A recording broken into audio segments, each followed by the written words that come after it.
तर नमस्कार मित्रांनो. टी-एस-सी, टी-ई-सी परीक्षा जी आहे, जी सी-एस-सी व्ही-एलिंगसाठी आहे. सी-एस-सी सेंटर जर हवं असेल तर टी-ई-सी एक्झाम आपल्याला द्यावी लागते आणि त्याच परीक्षेसाठी जे काही प्रश्न, संभाव्य प्रश्न आहेत, ते आज आपण या परीक्षेमध्ये, या व्हिडिओमध्ये ते बघणार आहोत आणि त्याची उत्तरंसुद्धा या ठिकाणी आपण बघणार आहोत. कोणकोणते संभाव्य प्रश्न आपल्याला या ठिकाणी आहेत आणि कशाप्रकारे त्याची उत्तरे या ठिकाणी तुम्ही लिहू शकता. तर या ठिकाणी आज आपण व्हिडिओमध्ये बघणार आहोत. तर चला व्हिडिओला सुरुवात करूया. मित्रांनो, व्हिडिओला सुरुवात करण्याअगोदर जर चॅनलवरती पहिल्यांदा आला असाल तर चॅनलला सबस्क्राईब करून घ्या आणि असेच महत्त्वपूर्ण व्हिडिओ तुमच्यासाठी आम्ही आणत राहू. तर चला व्हिडिओला सुरुवात करूया. तर यामध्ये पहिला जो प्रश्न आहे तो म्हणजे उद्योजकता म्हणजे संपत्ती निर्माण करण्याची संधी आहे.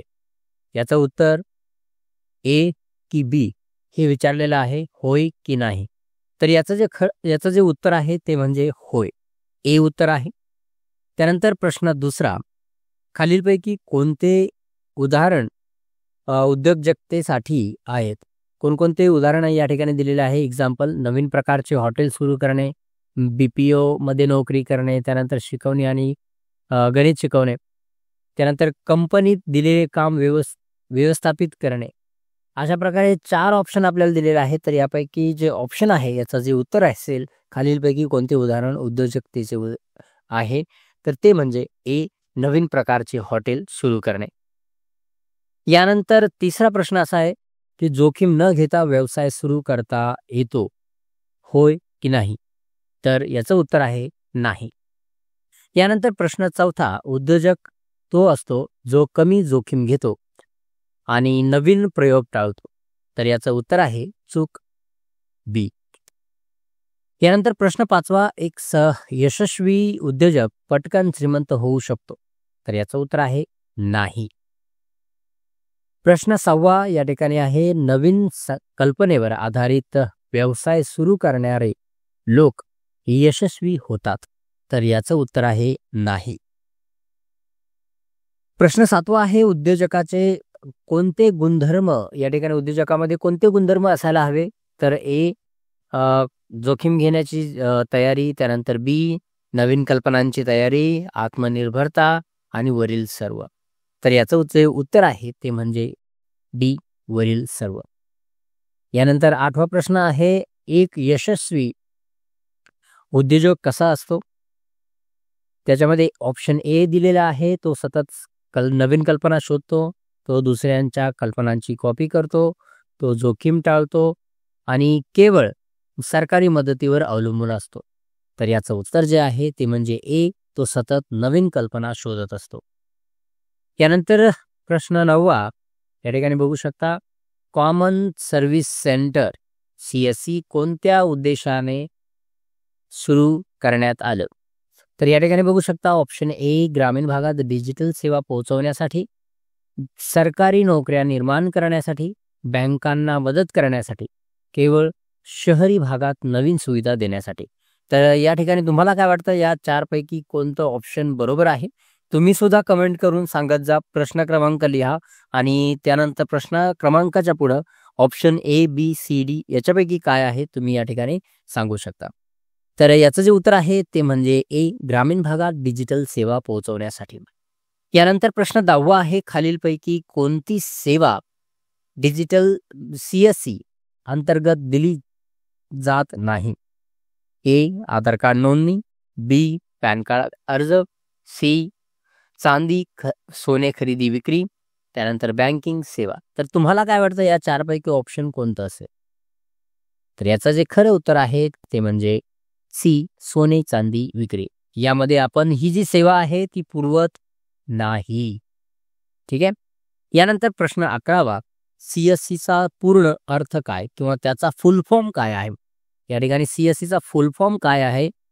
तर या ठिकाणी option A, customer service centre, common service centre, centralise service centre, cyber security centre. तर तुम्ही या ठिकाणी सगळ्या आत्ताच्या 10व्या प्रश्नामध्ये त्याचं उत्तर होतं. तर याचं खरं उत्तर काय आहे कमेंट करून सांगा, मी सांगणारच आहे. तर याचं जे उत्तर आहे ते म्हणजे ऑप्शन बी, कॉमन सर्व्हिस सेंटर. यानंतर 12वा प्रश्न आपल्याकडे येतोय, भारतातील कोणत्या बँकेने जनधन योजना सुरू केलेली आहे? Option A state bank of India, reserve bank of India, Punjab national bank, bank of Baroda. तर याचं उत्तर आहे, टाका कमेंट करून टाका, याचं उत्तर आहे बी रिझर्व्ह बँक ऑफ इंडिया. यानंतर प्रश्न 13वा आहे, PMGDISHA. PMG दिशा म्हणजे काय? तर याचा अर्थ काय आहे? प्रधानमंत्री ग्रामीण डिजिटल साक्षरता योजना अभियान, की प्रधानमंत्री गरीब दिशा योजना, की प्रधानमंत्री गृहनिर्माण योजना, की प्रधानमंत्री व्यवसाय सहाय्य योजना. या चारपैकी तुम्हाला काय वाटतं, या चारपैकी कोणतं ऑप्शन बरोबर असेल? कमेंट करून सांगा. तर याचं पहिलं जे ऑप्शन आहे ते बरोबर आहे, प्रधानमंत्री ग्रामीण डिजिटल साक्षरता अभियान. यानंतर प्रश्न 14वा, खालीलपैकी कोणता डिजिटल पेमेंट मोड नाही? म्हणजे ते काय विचारतात, डिजिटल म्हणजे काय, तर जे काही ऑनलाईन आहे, तर डिजिटल म्हणजे ऑनलाईन सेवा. तर पेमेंट मोड, असा कोणता पेमेंट मोड आहे जो डिजिटल नाही? UPI डिजिटल आहे का? कमेंट करून सांगा मला. क्रेडिट कार्ड आहे का? चेक आहे का? नेट बँकिंग आहे का? ओके. तर अशा प्रकारे हे 4 ऑप्शन आहेत आणि यापैकी तुम्हाला काय वाटतं कोणतं बरोबर असणार आहे? तर यापैकी बरोबर आहे ऑप्शन सी, चेक. यानंतर प्रश्न 15वा, डिजिटल व्यवहार अधिक सुरक्षित करण्यासाठी किंवा ठेवण्यासाठी कोणती पद्धत योग्य नाही? यामध्ये कोणती पद्धत बरोबर नाही? जर आपले डिजिटल म्हणजे ऑनलाईन व्यवहार जर सुरक्षित ठेवायचे असेल, तर यामध्ये आपण कोणती चूक नाही करायला पाहिजे? सगळ्यात महत्वाचं आहे, आपण याला रिफ्रेम जर केलं या क्वेश्चनला, या प्रश्नाला, तर तो प्रश्न असा होईल की डिजिटल आपले ऑनलाईन व्यवहार सुरक्षित ठेवण्यासाठी आपण कोणती चूक करू नये? 1. OTP, 2. पासवर्ड कोणासोबतही शेअर करणे, 3. 2 फॅक्टर ऑथेंटिफिकेशन, त्यानंतर 4. नियमित पासवर्ड बदलणे. यापैकी आपण काय नाही करायला पाहिजे ज्यामुळे आपले डिजिटल व्यवहार सुरक्षित राहतील? तर याचं जे उत्तर आहे ऑप्शन बी, पासवर्ड कोणासोबतही शेअर करणे. आपण कोणासोबतही आपला जो पासवर्ड असतो डिजिटल व्यवहारांचा, जसं की फोन पेचा म्हणा किंवा इतर डिजिटल व्यवहार जर तुम्ही करत असाल, तर त्यामध्ये पासवर्ड जो आहे कोणासोबतही शेअर करायचा नाही. आणि जर तुम्ही CSC VLE असाल, तर CSC VLE साठी म्हणजे जर तुम्ही CSC VLE झाला, तर त्यावेळेसही तुमचा पासवर्ड शेअर करायचा नाही. प्रश्न 16वा आहे, डिजिटल इंडिया मोहीमचा उद्देश काय आहे? नेमकं डिजिटल इंडिया का करायचा आहे? या मोहिमेचा जो आहे काय उद्देश आहे, ते आपल्याला या प्रश्नाचं उत्तर द्यायचं आहे. तर पहिलं, ग्रामीण भागात इंटरनेट सुविधा वाढवण्यासाठी. B आहे नवीन सरकारी योजना सुरू करण्यासाठी. C आहे मोबाईल फोन विक्रीसाठी, किंवा वीज पुरवठा वाढवणं. तर या 4 ऑप्शन पैकी तुम्हाला काय वाटतं कोणतं ऑप्शन बरोबर आहे? तर याचा जो ऑप्शन आहे तो म्हणजे ऑप्शन ए, ग्रामीण भागात इंटरनेट सुविधा वाढवण्यासाठी. यानंतर प्रश्न 17वा आहे आपल्याकडे, CSCच्या माध्यमातून कोणत्या प्रकारच्या सेवा दिल्या जातात? आता कोणकोणत्या प्रकारच्या सेवा आहेत ज्या CSCच्या माध्यमातून देऊ शकता तुम्ही? सरकारी योजना अर्ज आहेत, विमा योजना आहेत, आर्थिक व्यवहार आणि बँकिंग आहेत, की याचं उत्तर वरील सर्व आहे? तर या 4 पैकी तुम्हाला काय वाटतं कोणतं ऑप्शन बरोबर असेल? कमेंट करून सांगा. तर याचं जे उत्तर आहे ते म्हणजे ऑप्शन डी, वरील सर्व. यानंतर स्टार्टअप इंडिया मोहिमेचा मुख्य उद्देश काय आहे? ठीक आहे, स्टार्टअप इंडियाचा मुख्य उद्देश काय आहे, हेतू काय आहे?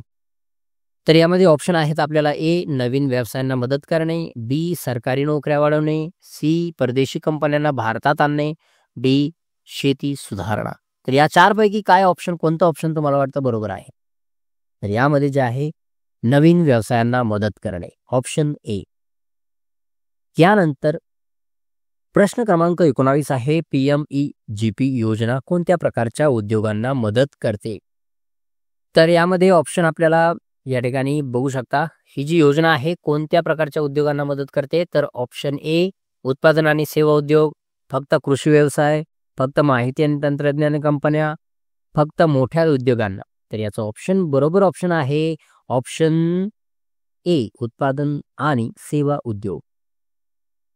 तर मित्रांनो, असे 19 प्रश्न आपण या ठिकाणी बघितलेले आहेत आणि त्यासाठी महत्त्वाच्या आपण ज्या टिप्स आहेत तुम्ही पास करू शकता त्यासाठी, त्या म्हणजे परीक्षा यशस्वी करण्यासाठी टिप्स एक आहे ती म्हणजे नियमित अभ्यास करा, रोज मॉक टेस्ट द्या. म्हणजे आपल्या चॅनलवरती ज्या काही टेस्ट वगैरे आपण अपलोड केलेल्या आहेत त्या तुम्ही एकदा बघा आणि त्यानंतर परीक्षा देण्या अगोदर थोडा सलग 1 आठवडा तरी निदान त्याचा अभ्यास करा, समजून घ्या आणि त्यानंतर सरकारी योजनांबद्दल थोडीफार माहिती ठेवा.